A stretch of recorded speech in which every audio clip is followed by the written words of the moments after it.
let's just get into it, man. We had rookie camp last week. we had rookie camp last weekend, man. I was there for day one. I was not gonna be coming out there on a Saturday, but I was there for day one on Friday, man. And I that's how I know I'm excited because I've never gone to a rookie camp before. And let's just say that I will happily, not happily, but I will say 85% of the niggas who's there will not have Bears contracts by late July. I can almost guarantee that. It will just be the niggas who got drafted and maybe one or two other niggas who had a good camp or whatever. But like I was telling you guys off air, I hope the Bears are ready for the celebrity superstar element of Caleb Williams because they got to stop using that smaller intermediate room in the PNC Center. Use the bigger room with the nice leather seats in there, my nigga. Because you got a lot of people coming to see this kid. I left out for Halas Hall and I felt a reasonable time, and I still was almost late. It was packed. Even the overflow parking lot at Halas Hall was packed, and there was a lot of people I ain't never seen before. You know, the only national person I saw who I usually see all the time is Stacey Dales, but that's because she covers the NFC North. I think she stays in Chicago. Yeah. But like there was a lot of other people there who I've never seen before. But it was a major media scrum, and Caleb came prepared. And I'll just say this: we were able to watch the whole practice. I don't want to overreact too much. When the words of Stephen A. Smith, I'm gonna overreact anyway. When you seen him throw that ball. When I seen him throw that ball. Look, man, the kid makes the simple stuff look simple. When they did 7-on-7s. The connections to Rome were chef's kiss. You know, it was in traffic catches. The deep ball pause was incredible. They had this one drill we just kept throwing deep balls for like 2 minutes nonstop. Even though there's nobody on them, no pressure coming up, it just came out so effortlessly. Like it didn't look like, it was off. It just looked good. And I just had this calming feeling that it just feels different. I think a lot of Bears fans feel that way, but that was my first time seeing Caleb throw the ball like with him actually in front of me. Like, of course, watching him, at USC. I didn't go to the pro day because I didn't know media could go to pro day because I had never paid attention to pro day. And I was like, oh, I could have went to pro day, nigga. USC is a 20-minute drive. So this first time I seen him in person, like throwing the football. And I was like, this kid just got it. He just got it. And like, there was a couple balls that didn't get caught because, like I said, some of these guys be working at Trader Joe's by July. But it just looked good. And more than anything, I think it was the comments I heard. He sounded so prepared. And I told you guys, he already has LeBron James, PR'd up down pat. Like, when it came to like the interviews, first we had we talked to Flus. And by the way, they're on time now. Last year, when I would come up there and like Flus speaks at like 11 o'clock, it was actually be 11:15. And one thing I say also, and I don't want to keep saying this like I'm shitting on Justin because I'm really not. I'm just comparing to what we had before. Now, granted, it's early. He could change this. He hasn't had a bad game yet before he feels the wrath of the Chicago media. But even before Justin played a game, just the way Caleb handles the media is so much different because he is the first NIL quarterback. He's been dealing with this for the last 2-3 years. So he feels he's real media savvy, real media trained. He didn't feel like anything was overwhelming. He comes and talks to us. He answers questions.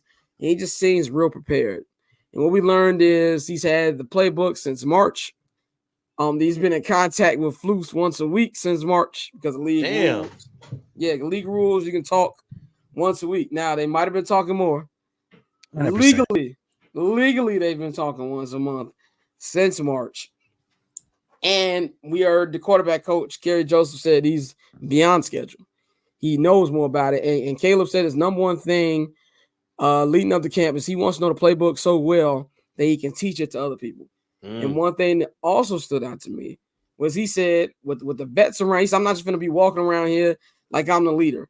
He said, there's vets who've been in this league, who've been on this team longer than me, I'm going to shut up and listen and speak when I need to speak. And I thought that said a lot. But a lot of people think he's Hollywood and, what's he going to do? I feel like this kid gets it on and off the field. And I just feel like for the first time in my life, I have no worries about a Bears quarterback headed in the training camp. Now, I will say this about last year's training camp. There was a lot of worry, a lot of red flags. I didn't want to admit there were red flags. Yeah. Because I feel like as a collective, we wanted Justin to be good so bad. We needed that. We didn't think we would be in this position. We needed that. And I remember my homie, shout out to homie Greg Braggs, and we told each other during camp, and Braggs tweeted it. And a lot of people got mad at him, but there was a lot of dinking and dunking in camp. And we was like, well, what's going on? I'm telling you right now, ain't gonna be no dinking and dunking in camp this year. Like, I am ridiculously excited to get the mandatory minicamp in a couple weeks. It's June 4th through the 6th to see him with the vets. But this kid just got it. He got it, man. And that's really what I took from it. He got it. He's prepared. And remember how we had that big debate about expectations like a couple months ago? I'm on Courtney's side, man. Welcome.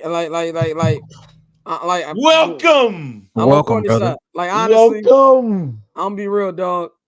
I think 30 touchdowns. I think about 3,500 yards is very possible. And this is just off what I saw rookie camp. Like I said, they were doing regular cone drills. But I seen Justin do regular cone drills, nigga. It didn't look like that. I'm telling you right now. It was different. Rome, them routes, man. Like it just looked different. It feels different. The vibe is different. Even the most pessimistic Bears beat writers, I'm not gonna name them because they're my colleagues, but you niggas know who they are. They were like, I'll say this because he said this on the show. My nigga Sylvie looked like he was about to cry. Nigga Sylvie looked like he was finna cry. I was right here. Sylvie was like 2 people down. Sylvie looked like he was about to cry. It was like we've been waiting for this for so long. Wow. Like it was to the point. Like I have video of the drills. We were only able to record some of it.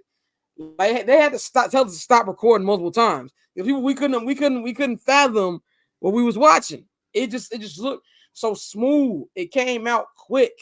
It just looked polished. And I've never seen a Bears quarterback look polished. And that's kind of what I took from my one day at camp was this kid is ahead of the game, and it's only May.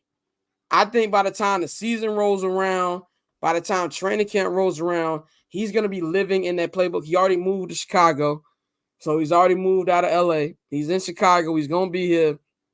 And bang, like you said, I'm excited. And I think Bears fans have every reason to be excited. Whoa. Do y'all have any questions for me or any thoughts that y'all got from reactions y'all seen from minicamp? Go ahead, man. Are you sure? Go first. Yeah, I'm positive. For me, I'm back where I was when we first got Justin. And what I mean by that is this. When we drafted Justin Fields, that was the first time where I said, it kind of feels like the tide is starting to turn. And then obviously the bullshit happened. Poles came in with a set plan, set goal, set vision, and he has hit that point by point by point. And so for me, I can't temper my expectations. Like I said, fuck cautiously optimistic. I'm optimistic. Yeah, I'm not cautious. I'm optimistic. There is no caution anymore. I think this nigga's gonna be very good. I'm damn near giddy. I'm damn near ready to say fuck the whole division, but that's just I'm gonna wait till I see him first. Hey, I might say that at the mini camp. At the mandatory camp, I might be on here saying that. Once they install the full offense and we get a glimpse of it, because I do think it's gonna be there's a reason they went and got a Doomsday. Like we're gonna throw the ball. This is not your typical Bears offense. Before you cut you off. Remember, a lot of people was concerned about what JSN said about Shane Waldron. Caleb and Rome said the exact opposite. And DJ Moore said the exact opposite. DJ Moore said in his interview, I think it was with Parkins and Spiegel, like a week ago. He said, "Oh, I'm excited." He said, "I've talked to Waldron," and he said that's what he said. Like that's why. And he also told Kay Adams that he said, "Like, look, there's gonna be a race to 1,000 yards between me, Keenan, and Rome." He said, "I love the schemes that Waldron has." And then Caleb said, "Waldron," he said, "it's like I have a quarterback on the field," and he said, "I've been working with him since day one." And also, Caleb has a personal quarterbacks coach who he's been working with. I saw that. That was going to be my question. Who's Waldron's boy, and Waldron, Caleb's coach, Caleb and Flus have been in contact since the first week of March. Caleb said. Okay. I'll go because that was one of my questions. Yeah. Oh, I thought you was going. Yeah. No, so bro, with everything that's happening, everything in place, this team, man. Like you said, Caleb finally. Because remember, when I was still in the pro Justin boat, my thing that I said was, everything sounds good. I just need to hear it from Caleb. We heard it from everybody but Caleb, but Caleb has checked every box. So bro. Like, I'm really at a point now where it's like, nah, the tide is finally turning, and we finally for the first time have a point where Ted Beanhead ass, the front office, and everybody else is all in line with each other. Contract be damned. The ideals. Yes, the vision. George was at rookie minicamp. I said Ted. I'm talking about George. Yeah, his Beanhead ass. Yeah. I met Miss McCaskey last year during training camp. I finally met TED Talk Kevo this week. He came right to me because I was a black nigga there, and there's a story about that, but I'll tell y'all off here. Oh, okay. We love that. Yeah, he came right to me. He's like, "Thank you for coming." I'm like, "Nigga, I've been here 4 years, but I appreciate you." So yeah, I met him. Thank you for coming, fam. Yeah, thank you for coming. You been to the 50 yet? But yeah, that's what I took from it. And also what we learned too is basically the Bears told Caleb he was gonna be the draft pick like 2 weeks before they traded Justin. Like he had to play it off, but this nigga's known for a minute. What was gonna go down? So here's my question, because I know we all giddy, right? Yeah. But we also got to understand we've never been in this position before. We've never been in this position that we had the number 1 pick. So all of those things. So we're finding out all of the luxuries in real time that comes with having the number 1 pick. I didn't know that you can be in contact with a player not drafted for a certain amount of time. Yeah, only the number 1 pick can do that. Learning the finesse of giving the playbook, and even something like as the quarterbacks, his personal quarterbacks coach and Shane Waldron being homies, to the point where I did read that they said, a lot of times they don't want the personal quarterbacks coach to be with the team. Like, nigga, thank you, but now it's ours. So it seems like everybody is on the same page. It just seems like it. That paper on these player haters, old news, money on the other line, so I'm not gonna hold you. Money on the other line, so I'm not gonna